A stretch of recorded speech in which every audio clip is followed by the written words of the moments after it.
Hi there. Welcome to Inside the Wooniverse, a podcast brought to you from the corner of Fringe and Maine. I'm your host, Colette Baron-Reid, and oh my God, you're in for a treat. Joining us today is writer, magician, master business coach, and metaphysical educator. Her name is Elizabeth Purvis, but I'm telling you, she is incredible. She is a former computer scientist, and she's also the founder and CEO of the Seven-Figure Goddess program, and she's got a book out, which we'll talk about later. That she is a premier offers and messaging strategist for high-performing transformational leaders who are genuinely ready to scale to seven figures and beyond in their business. Now, Elizabeth has helped thousands of coaches, healers, mentors, and spiritual teachers create high multi-six and seven-figure businesses. And she does not do it in a particularly normal way, which we're going to actually chat about. But I have to say something else. So a number of years ago, and I can't even remember what it was. Maybe it was one of my Oracle decks, but I was interviewed by Elizabeth for her radio show way back when. And I'm going to tell you this, that of all the interviews I have ever done, and I've done some of the best, some of the most illustrious shows, I'm telling you, she was the best interviewer I have ever sat with. I didn't want to go home. So, I now get a chance to highlight her and talk about her astoundingness. And I'm sure you guys are going to really love her. So welcome to the Wooniverse, Elizabeth. Thank you so much. And oh my goodness, I'm so blushing from that introduction. But it was true. Yeah, we had such a great time. Didn't we? It was so good. I know. And then I made her be my friend. So there you go. I'm like, we're being friends now. That's the end of that. Okay. Such a No, it blessing. was great. Thank you. And I've had a real privilege to watch what she's done, and I'm one of the people that follow her. So I've had a real ringside seat in seeing all the offerings that she's done and really how many people's lives she's changed. And as a result, and this is so perfect, corner of Fringe in Maine, she was literally born there. So anyhow. Right? Kind of true, yeah. Yeah, kind of true. I'm pretty woo. Yeah, you're definitely woo. That's why you're here. It's the Wooniverse, girl. Okay, so let's start at the very beginning. You were actually born into a family of scientists. Yes. That's right? how I think of it. Yeah. Yeah. So what was your childhood like? When did you first become interested in magic? Oh my gosh. It's one of those things, and I know that many of your listeners can relate to this, where like the goddess was talking to me before I knew who she was, kind of thing. But my dad is a professor of chemical engineering and like a rock star professor of engineering. I sort of joke that like if you're ever with him at one of his like industry events, and he's retired now, I would go and it would be like I was with Van Halen. They'd all be like, "Are you Professor Janko's daughter?" I'm like, yes, I know how awesome he is. But it was hardcore. Like the guy teaches thermodynamics. And, wow. And my mom, was a nurse first, and then became, went to nursing school and did all that, and then became an MBA and a home health administrator. And when I was growing up in the 80s, so a lot of things were not the same as they are now. Like there were no riches of Instagram. Right. No, none. There was none of that. And but when I was growing up, like the big sort of, headbutting with my dad was like creative life versus science and security, creative life versus science and security. I actually liked both and I was really good at both, but I had this real creative pull and I had this whole big, like, I've got to, and I grew up in Maine, which is another important part of the story because it was in the middle of nowhere. It was the kind of thing where like you get kind of pigeonholed into a certain way. This was my experience, right? To be fair. And then I felt like I couldn't kind of break out of that at all. But I always knew like I started, studying metaphysical topics and hiding it, right? I would go to the bookstore and I would get the books and I would hide them underneath. I was in the closet for a really long time. I would hide them underneath the couch or whatever, or under my bed and stuff. I started doing that at a very, very young age. And I remember, and you'll appreciate this, my intuition and the psychic stuff and the messages would just come like all the time. And no one really understood it but me. That's how I felt, right? And again, in the 80s, I was also a competitive figure skater at the time. I was too for a little bit. I was No. too. Well, I had all these little medals. Yeah, I mean, I love to perform, but it was also a very intense environment, and Uh-huh. I would get, it was the kind of thing where I would hear in my head what someone was going to say before they Hmm. started talking. The phone would ring, and I would knew it would ring before it would ring, like those kinds of things. And I remember at that time kind of trying to sort of test the waters to see if anyone would kind of get it. And I remember telling one of the my sister figure skaters that I thought I was psychic, and she was like, "You're crazy," and I'm like, "Oh." Right. So there was all of this, which is Hmm. a very common story for a lot of us. And so my goal was to get out of Maine as quickly as possible. While at the same time, like now I can see it in a different way. Like now I really honor it for the part of the lineage that it is with me. Hmm. But I went to college and I was still sort of like, I guess, normal. I was in the sort of normal box for a while, but it was when I went to New York City that things got, that I was really able to kind of like, all right, this is who I really am, and this is how it's going to be. I ended up in graduate school for computer science, but I also ended up, and I was playing traditional fiddle in the subways. I was doing all this stuff, and I was, yeah, I didn't know that. I yeah, love the fiddle. Oh my yeah. God. Me Oh, too. go on. Yeah, Oh, oh. Okay, keep yeah. going. And you were busking and you were at school and Well, before I went to grad school, my first job was actually at the district attorney's office in Manhattan, and which is a trip of a place to be at. So my dad by that point was like, "Well, you'll go to law school," and I was like, "Yeah, I'll go to law school." yeah. Except I took the LSAT and I was in like the 22nd percentile, which was a huge hit to my ego. And I'm like, wait, I don't want to do this. And but there was a guy there at the time, because if you're in the district attorney's office in Manhattan, like the path is law school. Right. And there was a guy there who was a devout Catholic. He was an intern like me, and he was an amazing human. And I used to see him go to mass every day. And he was also curious, and he loved questioning everything, and he loved the Hmm. world. And it was watching him actually that sparked my, you know what? I'm not Catholic, but there's something here for me. And I'm Hmm. going to ask what it is. And I'm going to say, show me what it is. It's one of my favorite techniques to this day. But it Yeah, was me really too. his, Show like, me. yeah, show me.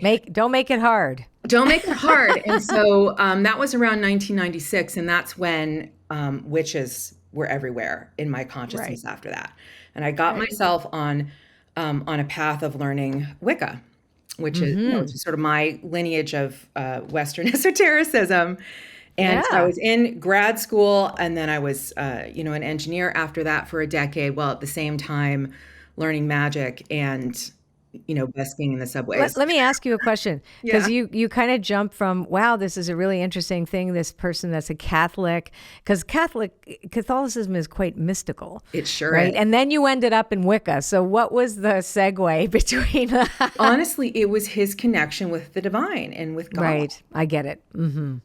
He was really, really deep, and he would talk about it all the time in this normal way, like just in this, like, this is just who I am, and this is what I did over the weekend. And it was never attempting to push it on me or Yeah. proselytize. It was just like, this is just an everyday part of my life, and this is how it is. And I was like, I want that.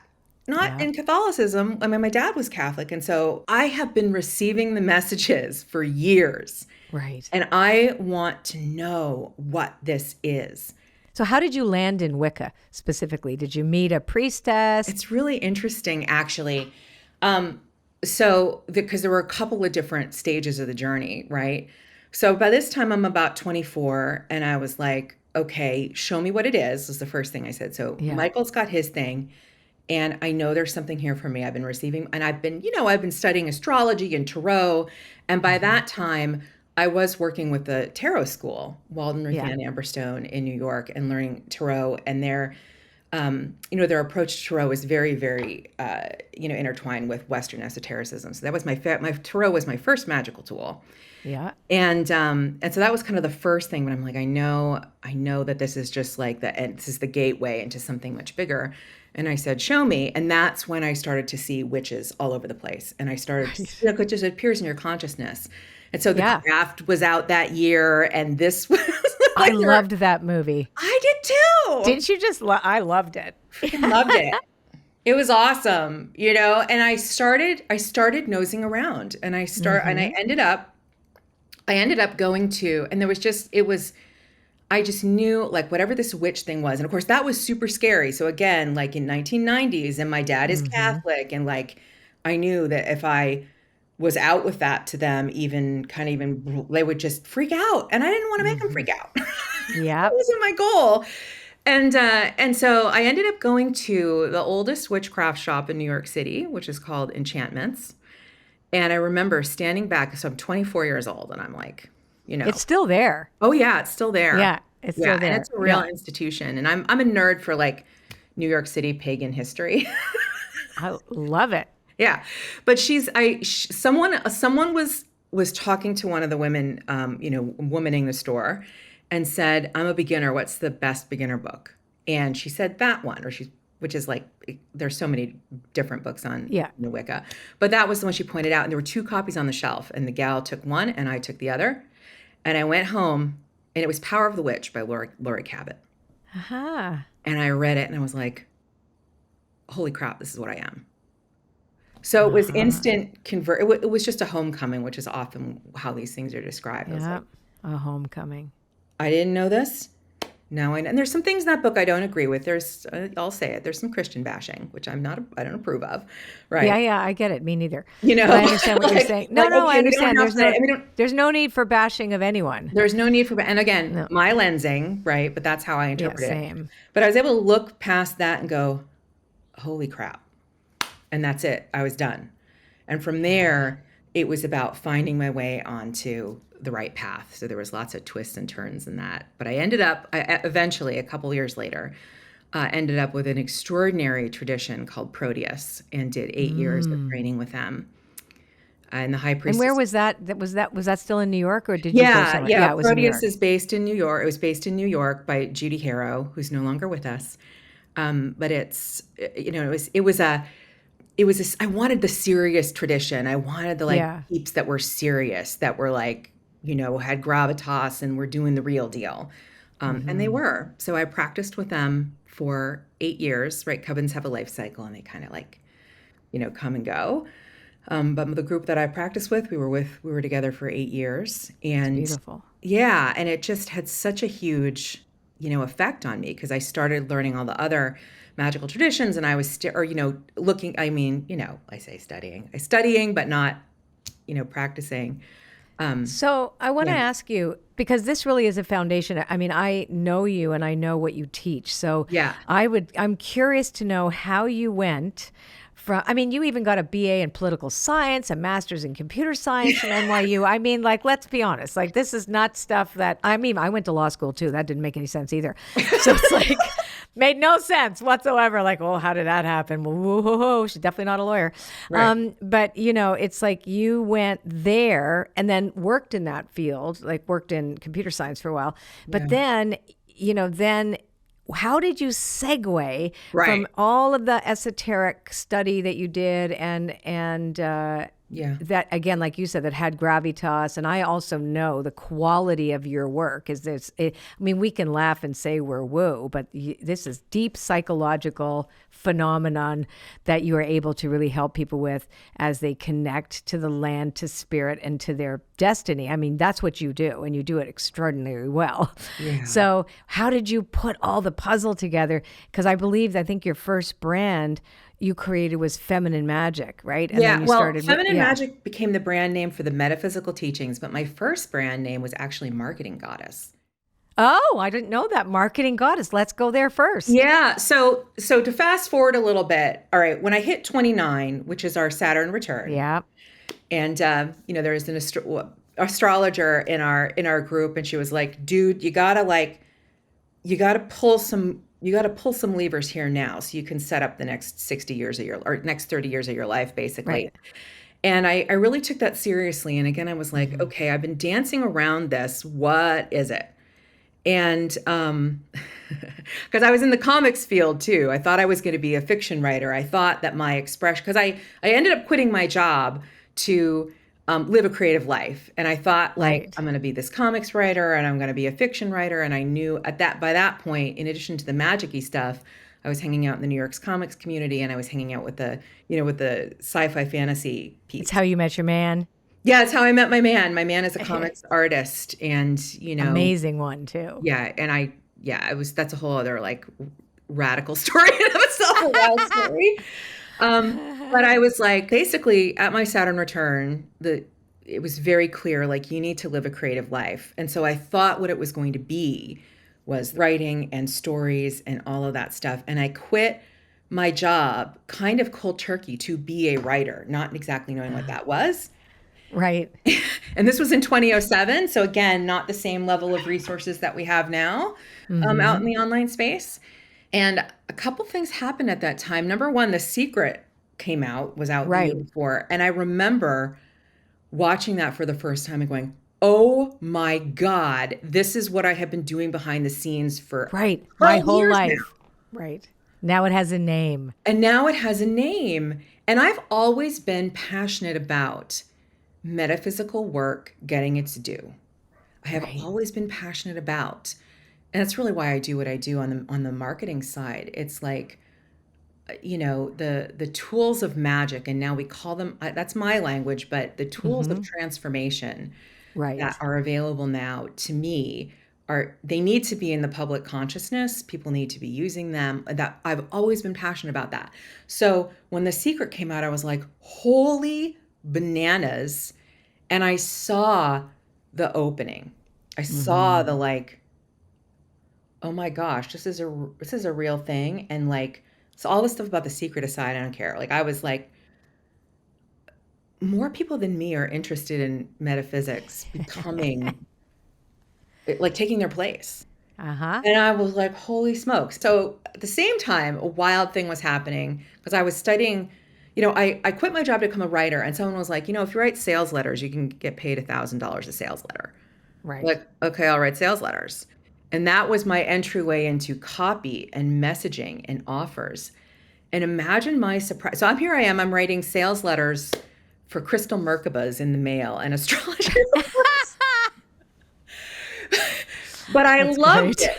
And I'm like, Right. oh my goodness, like all these different pieces were coming together. I knew that, the engineering was the background that I had done and was important, but like, oh my gosh, there's this gateway to this next thing.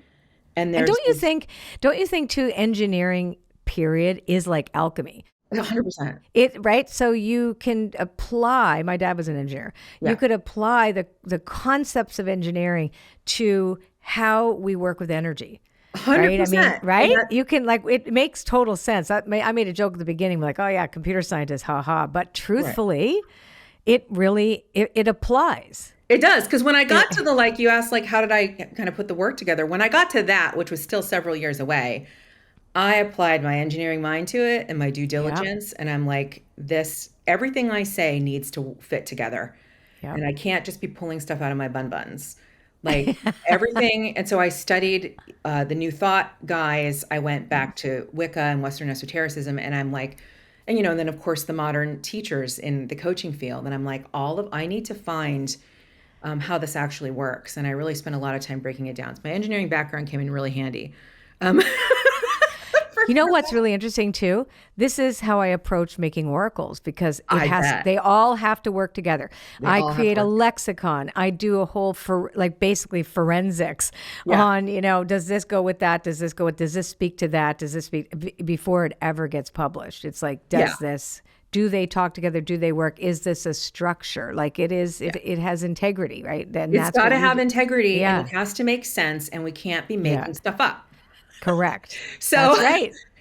That was a few years down the road, but in 2007, I had two things were going on. I was having this like holy bananas moment. And I was also having this, oh my gosh, this marketing thing is really cool. and I'm drawn to it so much so that I don't want to do writing anymore, which was it totally messed with my identity. Because by that time, I had all of these famous friends. I was Mm-hmm. working with people who were on my bookshelf as a teenager who I loved. And I was petrified. Oh my gosh, they're going to find out I'm writing direct response sales letters and they're going to think I'm a nut job.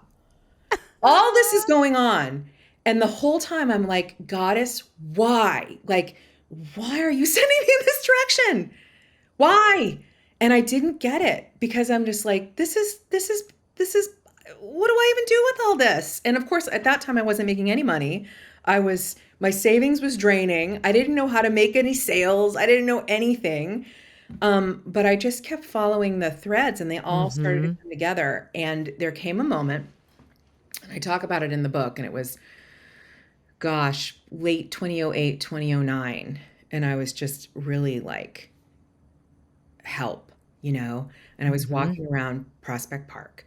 And there in my tradition in Proteus, Wiccan traditions, like there's this sort of contract that if you receive the teachings, you're going to pass them on. And I knew I wasn't going to be a coven leader. I just knew that wasn't going to be my jam. And she stopped me in the middle of the park and she was like, "You're going to write books and you're going to put magic in the books. And you're going to help be a part of the movement to bring magic to the mainstream." And so of course I'm bawling and I'm like, dude, I can't manifest my way out of a paper bag right now. Like, help me out, right? But that's when all the threads started to come together, and I didn't Mm-hmm. see them right off the bat, right? I just had to keep following the signs and following the invitations and working with all my stuff at the same time. But now what I know, right? I thought when she was like, be a part of the magic of the mainstream, put magic in the books, I thought I was going to be Gabby Bernstein. I thought I was going to be Colette Baron-Reid. That's what I thought. I was like, well, I'm the magician who's going to bring magic to the masses. That's my role, right?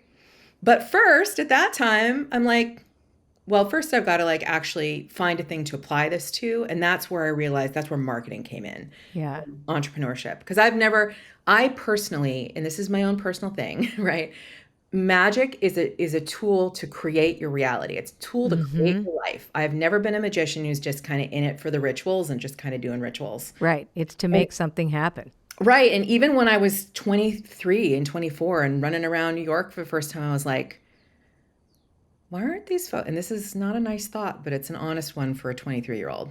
I was like, Mm-hmm. why aren't these folks using this to make their lives better? That's a problem. Yeah. So when I finally had all this kind of drop, I'm like, oh, I get it. Entrepreneurship is a magical tool. All my astrologers, because at that time I was working with tarot readers, helping them go from Mm-hmm. $1,000 a month to $4,000 a month. And I'm Yeah. like, I gotta figure out, this is a tool, this is a playground to apply the magic principles in. And then I'm gonna take those teachings and kind of get them out there. And that's what I thought was going to happen. And I said, eventually, I thought, okay, there's going to be two sides of the business. There's the business side and the magic side. And the business side is out first. And I built, my first programs, and I built, the first one of the, I built a training on how to offer high-end programs back before it was everywhere. And then I thought, well, at a certain point, I'll flip and I'll be with the metaphysics out in front. Right. And the hilarious thing is, when that flip was made in 2017, I was like, oh my goodness. If I have to just talk about manifesting for the next 20 years, I will Right. poke my eyeballs out. Poke your eyeballs out. That's right. That's right. I get it. And so I'm like, wait a minute. Now I see how all this comes together. I was trained to be the one that helps amplify magicians and get their message out. And I have always known, like, in the book is sort of the first, or the next, I guess, piece. I will have my books and I will have my being out there as the mainstream magician. But my job, there's no doubt in my mind, right? My job right now is to help the magicians make a lot of money. I want to speak to that for a second. So Yeah. when we look at magic, for people who don't know what you mean by magic, Yeah, thank you. And you tell me what if you think this is correct, because the way I look at it is that it is about being in alignment with natural forces 100%. that are invisible to us that help us in reality creation. 1,000%. Right. So it's not that you're casting spells in the way that people see them in the movies. No, Do you know, that's at never. all. Oh my At all. gosh, never. No, I know, Wouldn't but care. right? Yeah. I know. But if they saw the craft, they wouldn't know what we were talking about. Yeah. Right? So, and Yeah. and that's one of the reasons why I've always been fascinated by what you do, because you have taken a very practical, very mainstream approach to an esoteric science or spiritual path, if you will, too, because it really is a path as well. Yeah. And when you say to help magicians, I think when I hear that, I go, yeah, anybody that is involved in personal transformation, this is why I do what I do. It's all about personal transformation. It's all about, it's all about helping people discover their own alchemy and helping, being the midwife for them. Those are the people. So those are what you mean by magicians. Yes, because it's my term. right? That's your term. Yeah, it's for the coaches, the healers, the practitioners, the ones that we work with in Seven Figure House primarily. Although everyone is welcome to come into our world and receive, the wisdom teachings as we dish them out, right? Yeah. As far as growing businesses, the ones that we really love to support are the ones that are actually in there doing the NLP, doing the re-imprinting sessions, doing the hypnosis, doing the stuff. Doing the transformative stuff. Doing the transformative stuff. And of course, that looks different for everybody, and people put on programs and everything. But really, so there's all kinds of different definitions of magic. An old school one that I, still use is change in accordance with will, or change in consciousness in alignment with will. And it's basically to me, it's about activating your creative power. It's all about this is my reality and I'm choosing to create it and I'm taking the power back, right? Alignment with, in co-creation with every other powerful being on the planet, which is something that doesn't get talked about a lot. That's an important piece. So tell me about, because I believe all manifestation is co-creation. It's all a partnership, or don't even 100%. go there. It's actualization and partnership. Yes. That's how I see it. So, and it is about what, you do this the same way. So tell us about the difference between the human will and divine will, and how that interfaces in the work that you do. Yeah, I'll give it to you kind of from my lensing. Yeah, perfect. So the first law of life, which is the first law of, source, consciousness, substance, God, goddess, is more life, right? Expansion. That's basically the bottom line. We're all expanding, and we're all programmed to expand. So creative substance, as I call it, and sometimes we have a lensing for that, God, goddess. Sometimes we don't, depending on kind of where we're at. But its desire is for more life. Its desire is to grow and to expand. That's its purpose. That's its nature. And it we have that desire to grow and expand as well. So we have this desire to grow and expand, which, activates all kinds of things within us. We also, as, human beings, we have tools of co-creation that other beings don't have. Right. The way I look at them are perception, energy, faith, and choice. Right. So we have the power of choice.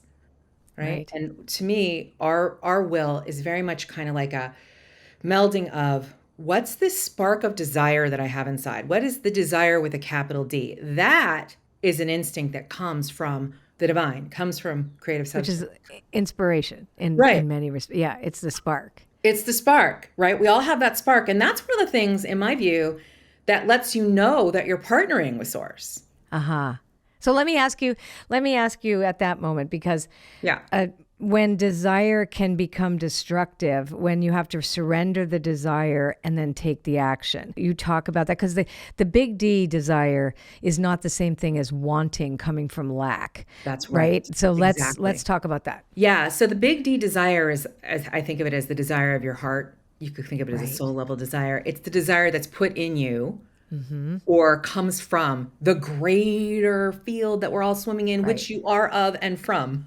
Yes. And that's how the laws operate, is on capital D desire, not little d desire. Right. Big difference. Big Huge difference. difference.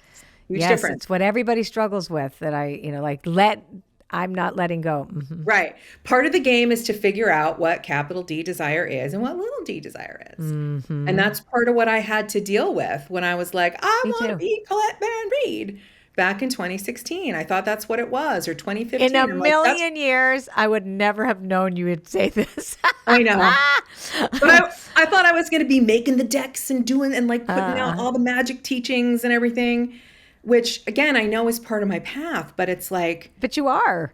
I You're not doing am. decks yet, but you're No, but it doing wasn't what the way you're I doing. thought it was. I get it. It And never I also had is. this whole other, I had this whole other divine assignment that was part of capital D desire. And that divine assignment is build a coaching company to empower magicians, the transformational leaders, the consciousness shifters, the co-creators who are here to teach everybody else how to get their stuff out so the consciousness of the planet raises, right? Yeah. That's like my big D desire is magic to the mainstream.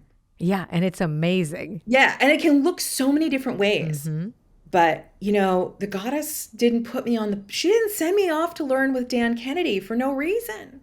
Yeah. In 2007, when I'm sitting there in calls with like these hardcore direct response marketers, and I'm going, I kind of love them. Right. And I love this. What is it about?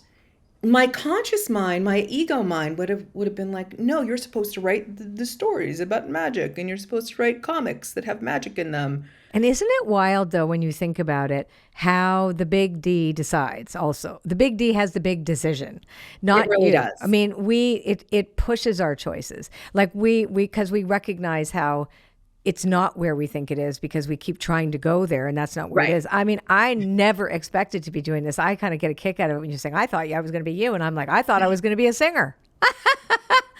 Right? Like, I thought the recording artist thing was the only thing I was going to do. Right. Like, so there you go. What is it? But you follow it. You follow the crumbs that come because Right. those And you are have choices. to surrender to the crumbs, because here's the thing. Yeah. You know this, and you teach this all day. When you surrender to the crumbs and you follow the crumbs, guess what? Magic happens. Magic happens, and it's easy. When you don't, struggle bus. Mm-hmm. And I'm being really fierce in my language to hope Great. whoever reads needs to hear this, get the pattern interrupt. So one of my tools is the Akashic Records. I love the records. After learning Tarot and learning the language of Tarot and working with like your decks exclusively for like 5 years or something, I put Tarot down for a while. I'm like, you know what? This Colette Baron-Reid woman has it going on. And I read with your decks for a long time. And then the Akashic Records came into my field, and just like Oracle decks, like, there's the homecoming moment. Yep.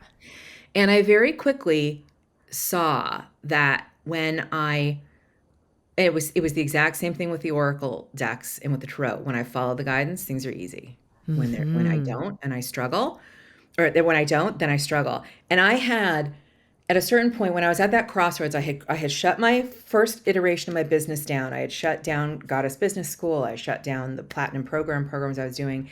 And I'm like, I'm going to teach magic. Here I go. Time to teach magic. Here it is. We're going. And I went, I talked to, I had this reader and that reader, because I do love to connect with other readers who can see things when I'm too far in it, right? And they all said the same thing. They're like, we don't see you doing that. We see you leading the leaders. But you were, in a way, that just wasn't the iteration that you saw the form, because you are actually doing that very thing. But you're doing it in a different form. Totally. But I was just like, la, la, la, la, la. I get it. And I was trying. I was like, I'm going to have the biggest manifesting course on the planet. Like, that was my aspiration, because I'm here to bring magic to the mainstream.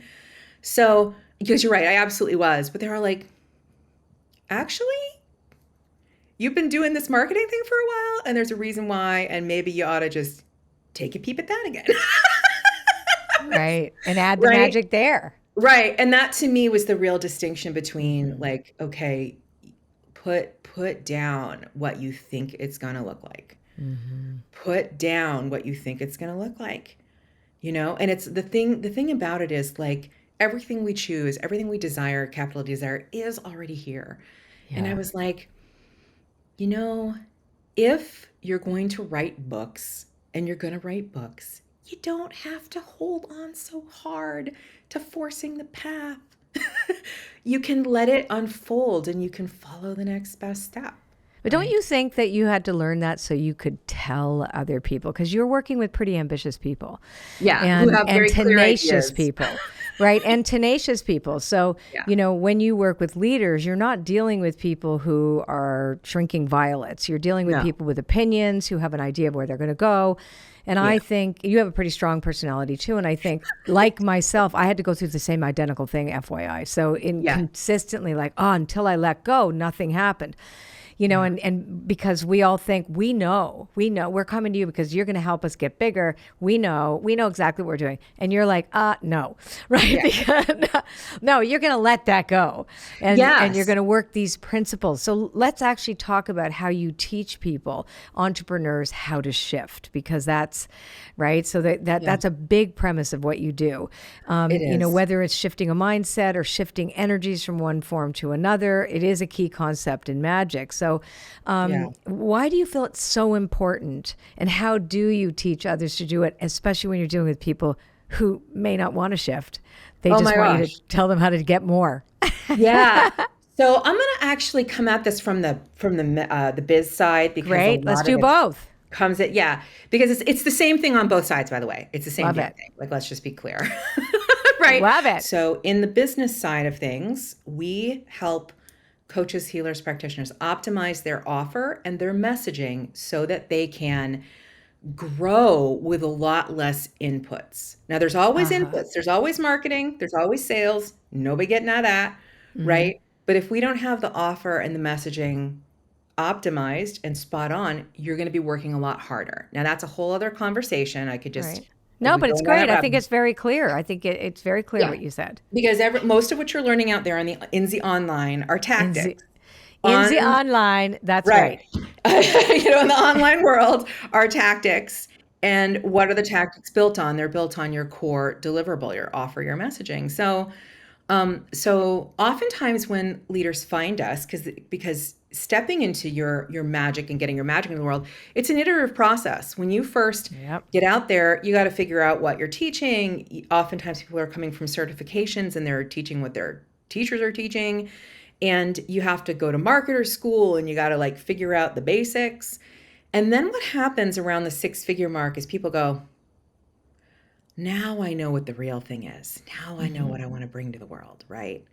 And they have to kind of reinvent themselves. And that will happen at any stage. Like we have people who are at the 500K ceiling who are like, I need to bring forward this body of work, right? Oh, it changes everything. I mean, It every changes time you hit everything. that level, you have to rethink your business. You have You have to you might rethink even your have business. to tear it down and rebuild it Right. sometimes. Which is essentially right? what I did Yeah. too, right? But oftentimes, see, at that time, you've already got preconceived ideas of what you think it is. You got preconceived ideas of marketing. You got preconceived ideas of how it's going to look. And a lot of what we do in our program is help leaders get back to the truth with a capital T. I didn't make up 10,000 years of psychology that go into offers and messaging strategy. Right. I'm not the mean mentor telling you what to do. I swear to goodness and gracious, all I care about is you getting what you want to do out. But I'm here to tell you that 10,000 years of human psychology says certain things have to actually be the case or you're going to get nowhere. Right. Exactly. Right? So we have to reflect back. Like, so when you're asking me, like, how do I help people shift? My favorite way, and really what the standards in the book is all about, it is to align with capital T truth. When we Right. align with spiritual truth, which is often backed up more every day with actual natural physical plane truth, when we surrender to that and really like release and lean into that, then we can make shifts very, very quickly. And so part of my job is to reflect back to peeps. And honestly, I sometimes joke that like my number one kind of power move in coaching is you can do that. You can do it. You can have it the way you want it. You can have it the way you want it because people hold on. They hold on to their ideas of what it has to look like because they believe that they won't get the thing if it If doesn't it look doesn't that look way. like that. Mm-hmm. And so we're constantly reflecting back, like, but we got to operate within the scope of the laws of physics and the laws of metaphysics. Right. That's exactly what I want to talk about. So now Yeah. you go the laws of physics. I mean, certain criteria need to be met, like i.e., Right. you can't be an armchair astronaut, No. right? You can't sit there waiting for somebody to knock on your door. You actually have to take some action. You actually do need to be an expert if you call yourself one. That's right. And you I'm need to come from the mindset of your client, which is the number one hardest thing always. for leaders to do. Yeah, because you don't want to say, this is what I want to tell you. You have to find this is what they need from me. It's a very different kind It's of a a very dynamic. different thing. And so people are like, la, la, la, but there's always a way to map the two. Always, always. So if we go from the physics to the metaphysics, right? So we're going to build that bridge. So we know what the physics are. There are certain criteria. So let's bring in the goddess. Yeah. Right. So and the standards, that's what you call them, right, in your book. So we go that now into these laws. Yeah. So how do they apply? How do you teach people how to get to that next level, applying now the metaphysical techniques? Yeah. So the standards, which is in the book, it's 10. I call them energies. You can think of them as keys or principles. Right. But I call them energies because to me that's what they are. Right? Yeah. They're 10 ways of being that when you fully turn them on, you're basically in alignment with the version of you that's going to create the 7-figure business. Right. Right? When you show up aligned with these principles, you will naturally start to attract the clients, the opportunities, and it sounds like magic, but it isn't. It's very practical. There's when I say show up as, I mean plug your money leaks and do work on your stuff and all of this. But it's also coming from this place of, so the whole idea of a standard is the energetic move of, well, this just is how it is. Mm-hmm. So when I hold the standard, one of my favorites is the confidence standard. Well, confidence just is. My awesomeness just is. I don't need to be pushing, pulling, wondering, questioning, in, out, whatever. Can I get them the result? Can I not get them the result? Can I do this? Can I do that? Can I do this? Whatever, blah, blah, blah, all that. If we shift into it just is, right, then we can let all of that go very quickly. Mm-hmm. Abundance standard. Abundance just is. And that's, metaphysical principle of polarity, which is my favorite. Got a soul level desire? You got a desire to build this business? Guess what? Business already exists. Abundance exists. Your clients exist. It's all here now. Just is. So you can get out of the machinations of what do I do? What do I do? How do I force it? How do I go? Right. Where's my I'm money? wanting. And the wanting. and the small d. The The small wanting, d. which is always about lack. Which is always about lack. Yeah. Always about lack. Right? So that it's the standards and this power move of it just is are how I am able to help people really in the moment, right?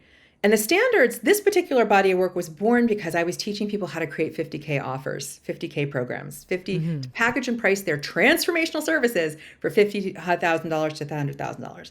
Right. Now, I don't know if you've ever taught anyone how to do that, but what happens is they freak out. They freak out and they go into the questioning. Oh my gosh, will anyone pay that much? Oh my gosh, am I worth that much? Oh my gosh, where are the I'm gonna get rid of the rest of my clients. What's my downsell? And I remember sitting there at the kitchen table going, because I've been teaching it for years, but I wanted to put it in a program and teach it to a lot more people. And I was like, how can I help them just in the moment shift out of that whole conversation? Mm-hmm. And how do you do that? It just is. It just is, right? If you want to offer a 50K program, if that's true desire of your heart, capital D, you can do that. If you want to do it, a client is already there waiting for you. If you want to make a certain amount of money, guess what? It's already there. Now, that doesn't mean that you don't do anything. It doesn't mean that you're off the hook of actually taking line action. But if you're over here spinning in questioning and then you're not in the energy space. You're not vibrating in the energetic frequency. You're not being the version of you that already exists that has done that. I love that you said that it's the person already exists, because then there is no need for that wanting small d. If you're having it and it exists already, there is no need for wanting it. Now it's just really, how do I discover it? And it's like becoming the person that has this life, because that is our work that has to happen. And that next. is the work. That's totally the work. And that's the crux right there of it, right? We actually, like, if you have that capital D desire, it already exists. It's always easier to manifest from a place of having than not having, because the lack is what puts your brain in the like, you know? But if you already have, and you really choose to be in this place of it's here, and I know that it's here, and I know it exists, you know what? And you're absolutely, yes, you need to be an expert in all of that. Like, yes, that's true. What I found, 100% accurate. And what I found, though, is we know, like deep down, we Yes, know. we just know 100%. We know. We don't need to be. And most of the women that I'm working with, and I know many, many of the people that you work with, it's like, look, you're already awesome. Will you stop it with the questioning? You've got 17 certifications, you've got 2 PhDs, and you're here right. telling And then me, it's like, now you're still questioning yourself. I get it. right. But do you also think, and I'm curious, because I've heard so many incredible stories from the people you worked with. They swear by you that you have changed their lives. And I've read your book. It's phenomenal. Seven Figure Goddess. We'll be putting a link in at the, for everybody to see it. But do you think that the need for this now is because we've become so seduced by another way? Do you know what I mean? It's like the old way of like, even with this self-help movement of always looking for the cracks, or you need to work on yourself, or Yes. do you know what I mean? I think that's gone too far. I do too. I feel that way. So no, 100%. And like, let's stop making ourselves a project. And this is another thing that this was designed to do, because I want to share with everybody this energetic consciousness shift I'm talking about. Guess what? Happens on the level of conscious awareness. It's your neocortex. All right. You don't need to shift another 7 zillion blocks. I'm not saying you don't need to shift blocks. No, I get it. I right? agree with you. But a lot of us there are a lot of beautiful humans out there who have done the work. And now it's like that inertia between doing the stuff and actually going out and do the thing. The standards are a tool for like, are you ready to go do the thing? When you're sitting there writing your email and you've got all the stuff coming up, right? But you need to get the email out because you need to get the email out, you can shift into this place of, well, it just is. Well, the people are already here. It doesn't matter if this email succeeds or not, because people are already here. It happens on that level of, okay, it's time to actually hit the runway and not spend the next, 50 years continuing to like do whatever we're doing. And that is a metaphysical application. Just by setting your attention on just is, it shifts energy. It completely shifts the energy of your body. It shifts it all. Like, you move out of that stress response into a more expanded potentiality, I think, which is the point of magic. So you are, and you are, all these people that you end up working with and have worked with impact so many thousands of other people. So I know it wasn't the form, where you were going to write the books and to those people. You actually are reaching the same people that you wanted to, only just in a different way. That you're the one that is showing people really practical ways of how to get to a place of radical abundance, which I think is really, I just said that off the top of my head right now, but it's the root of abundance it just is. It just everywhere, is. And it just is. It's just like, I'll take some of that, and then I can walk into more of a compassionate world that I can help build. So why do you think right now all these magical techniques, and someone like yourself who's now becoming wildly successful, and you always were, but now you're even more so, why now? Oh my goodness. Okay, I'll go back a little bit. When I first got the call, the cosmic telephone, right? And the booting out of my job and everything, which I had to leave because it was killing me every day, even though the people were amazing. I always like to qualify that I worked with amazing people in my last engineering job. It was for social media sites for minorities, right? But it wasn't a Community Connect, which does Black Planet, Mi Gente, and Asian Avenue. And I worked for them for 7 years. And, but it wasn't my path, right? I had that pain of like not being on the path. Yeah. And that's really, I know that pain very, very well. And when I left, it was a year before the economy crashed. And my very first launch, it's using Jeff Walker's product launch formula. I opened the cart the day that the economy tanked, and it was news. I still made a $5,000. 2008. 2008. I still made $5,000. We're like, holy crap, right? But at that time, the conversation in the space, in the transformational leader space, what it was that time was consciousness is changing. Oh my goodness, the old structures are crumbling. And there was all of this conversation. If you were to rewind the clock and look still talking about the same thing. Right. Well, I remember thinking to myself, it is. And I was very much on that. I was on the train, right? And I mean that in the most positive of ways. Yeah, like, me too. Me too. We are here to shift consciousness. Consciousness is changing.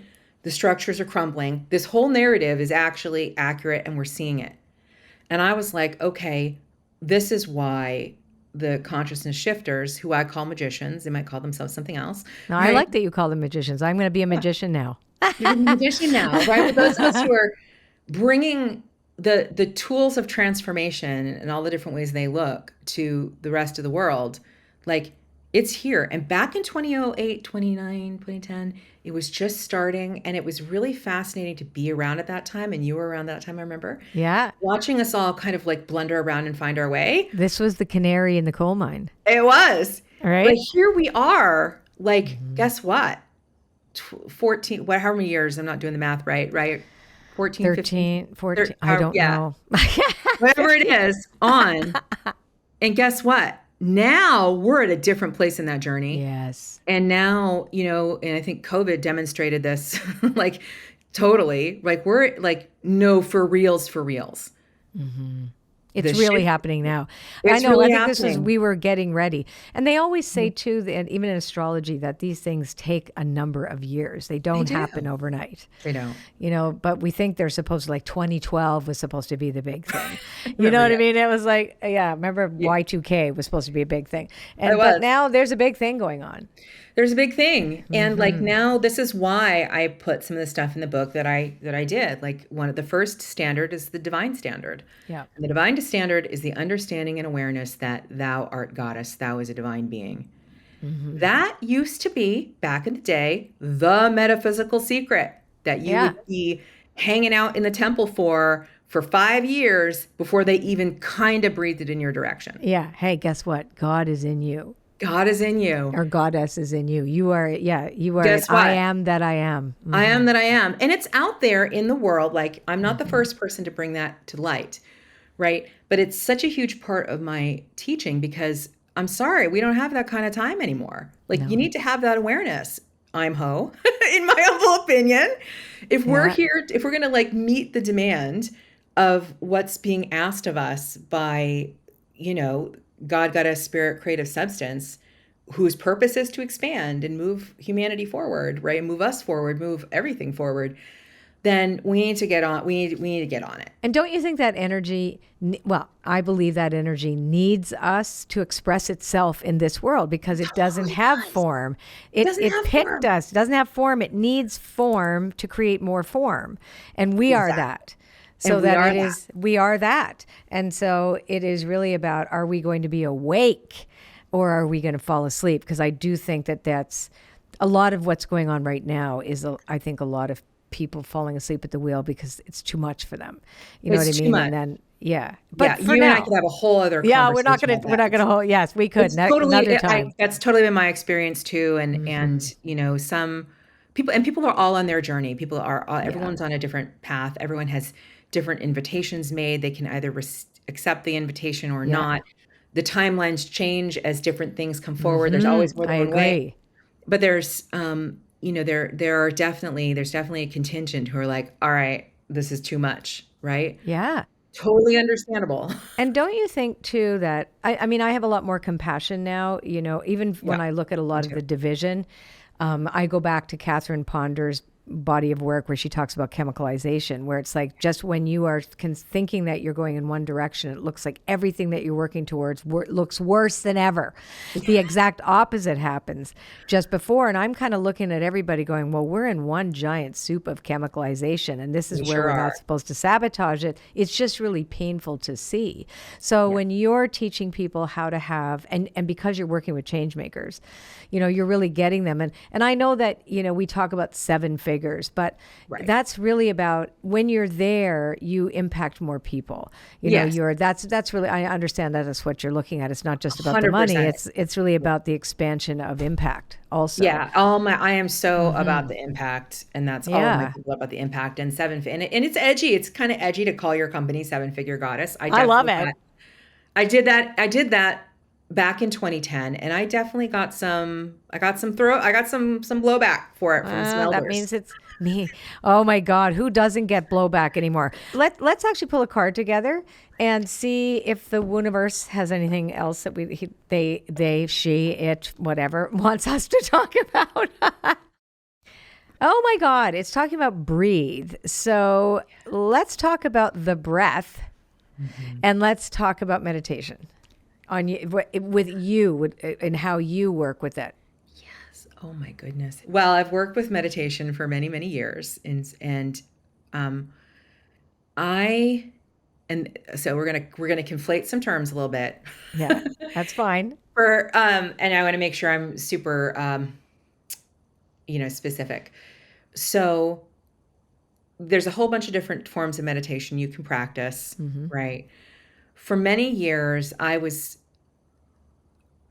my primary meditative practice consisted of, and it still consists of, creative visualization from a very, very relaxed state. One of the things we do in Feminine Magic is we have a whole bunch of practices to go out in various parts of places, spaces, dimensions, times, and create things, receive things, And bring it receive back. the transmissions, align with versions of you, all of that. That's a huge part of our practice.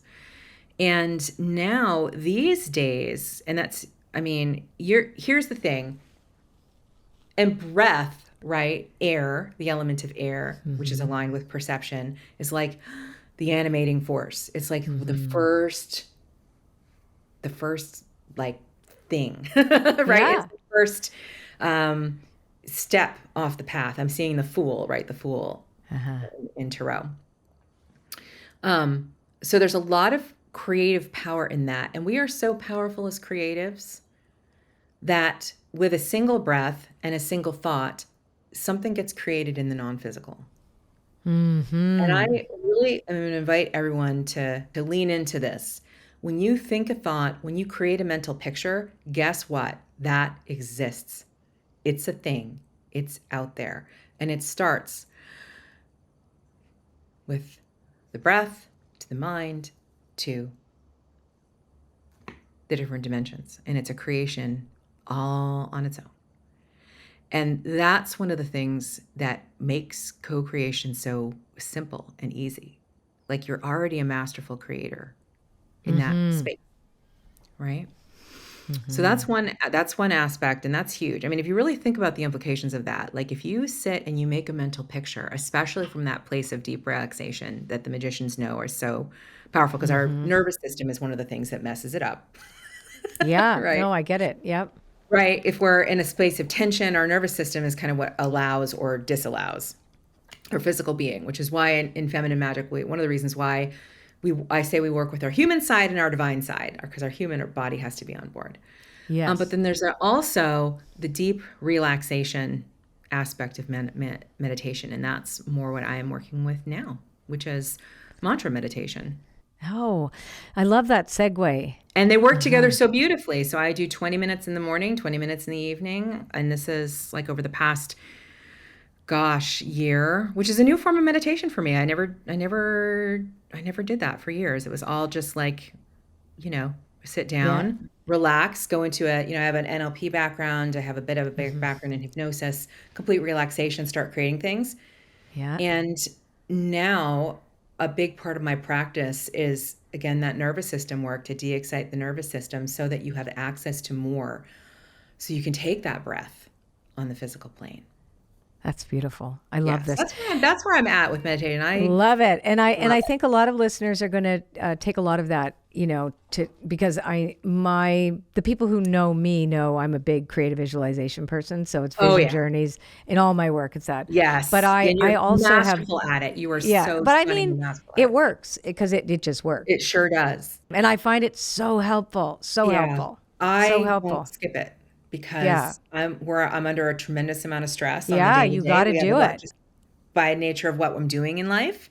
And then I'm of a certain age, so that gets kicked off even more. So it's been a whole new, and working with the two together is extraordinary. I love it. Because if you spend that time really like letting go and de-exciting the nervous system, and you take the time to do that, and then you do your creative visualization work. No, it's amazing. Yeah. So it's creation. And everybody is going to get some information about how to get in touch with you, also to read your book and to learn more about everything that you teach. But right now we're going to switch gears and travel into another dimension of the Wooniverse called the Tea Time After Party. Good. A place where we just kick up the fun. Here comes Connie Deletty, our executive producer. Hi. Like, we're now going to have fun. Oh, you guys were having a lot of fun. It sounded it was a good conversation. I love it.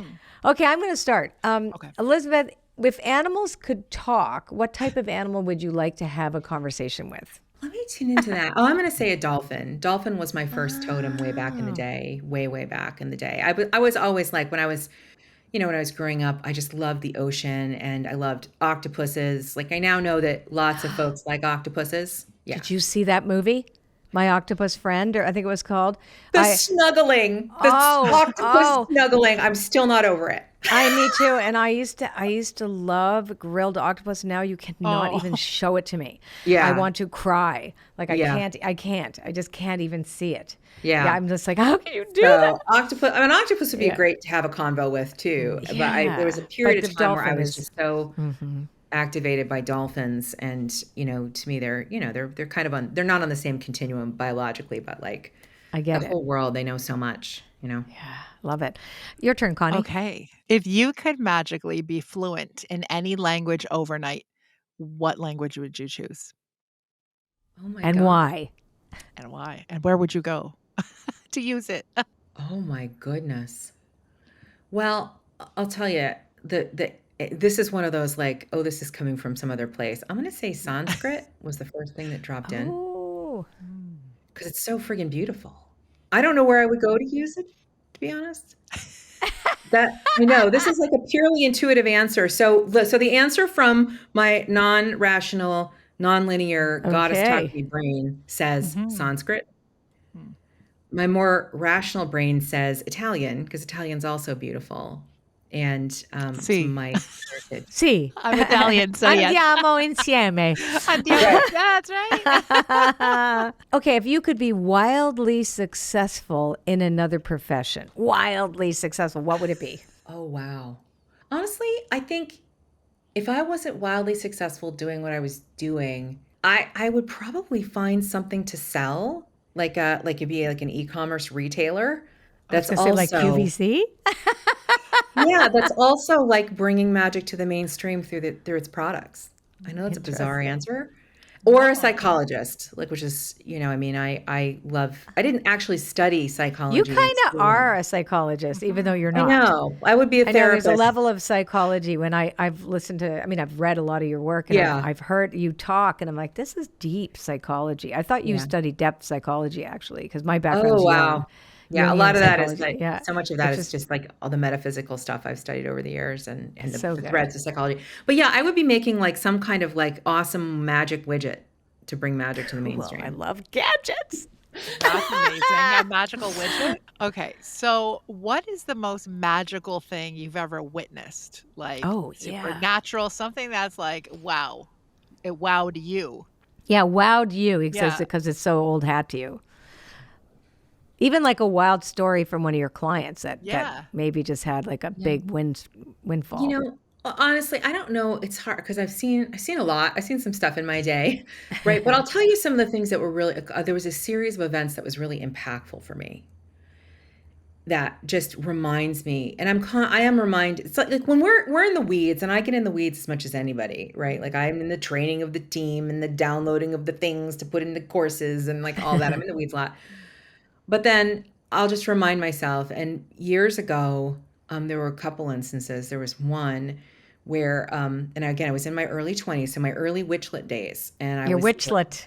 Right. I love that, yeah. And I was working in the district attorney's office, and I was dating, one of the attorneys in the appeals bureau, and he lived on the Upper West Side, and I lived in I lived in Brooklyn, right? So it was a bit of a slog. It was a bit of a haul to get up there. And I, lived in this cute little apartment that I was super blessed to have. And I had just gotten 2 black cats, as you do. As you do. Yes. He was going out of town. And so this is like the most magical thing, but I remember this really had an effect on me. He was going out of town, and I had planned, he had this blue couch that was like super comfy. It was denim, and he had MTV, and this was the 90s. And I was like, I'm going to go up. And I was talking to Arthur and Merlin in my house, the 2 black cats.